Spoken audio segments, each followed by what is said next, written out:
Have you ever wondered who really controls the South China Sea? It's a question that has sparked tension, diplomacy, and even conflict. On one side, a global superpower, China, wields massive military and economic influence. On the other side, a resilient and determined Vietnam stands firm on its claims, backed by centuries of history and international law. But this isn't just about territory. It's about power, pride, and the future of one of the world's busiest waterways. So, who's really in control? Let's take a step back. The South China Sea is one of the most strategically important bodies of water in the world. Over $3 trillion worth of global trade passes through it each year. It's rich in oil, gas, and fisheries, and it's dotted with hundreds of small islands and reefs, many of which are hotly contested. Among the most disputed are the Paracel Islands and the Spratly Islands. China claims almost the entire South China Sea through what it calls the Nine-Dash Line. This claim covers nearly 90% of the sea, stretching deep into areas that other countries also consider their own, including Vietnam, the Philippines, Malaysia, and Brunei. China has backed up its claim by building artificial islands, installing military bases, and deploying Coast Guard ships to patrol the waters. But Vietnam isn't backing down. Historically, Vietnam has claimed sovereignty over the Paracel and Spratly Islands for centuries, with records dating back to the 17th century. In 1974, China forcibly took control of the Paracel Islands from South Vietnam.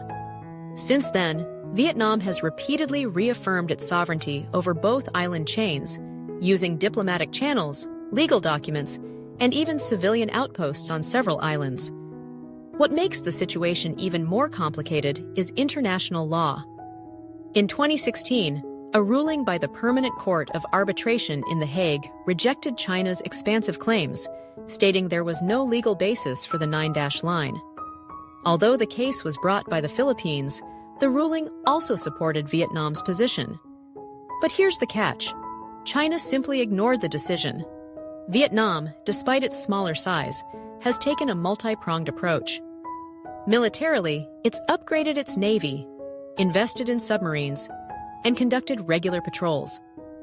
Diplomatically, it has built stronger ties with other Southeast Asian nations, the United States, Japan, and India. Legally, Vietnam continues to raise the issue in international forums, emphasizing respect for UNCLOS, the United Nations Convention on the Law of the Sea. So, who really controls the sea? The answer isn't simple. China has the upper hand militarily and economically. But Vietnam controls certain islands, maintains strong legal claims, and garners international support.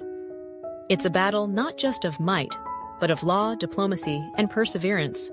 In reality, control of the South China Sea is still a moving target. It shifts with each new confrontation, each diplomatic negotiation, and each statement from the international community. But one thing is clear. Vietnam is not giving up, and the world is watching closely. If you found this video insightful, don't forget to hit that subscribe button and turn on notifications. There's a lot more coming on geopolitics, history, and untold stories from Southeast Asia. And hey, leave a comment. Who do you think will shape the future of the South China Sea? Let's talk about it.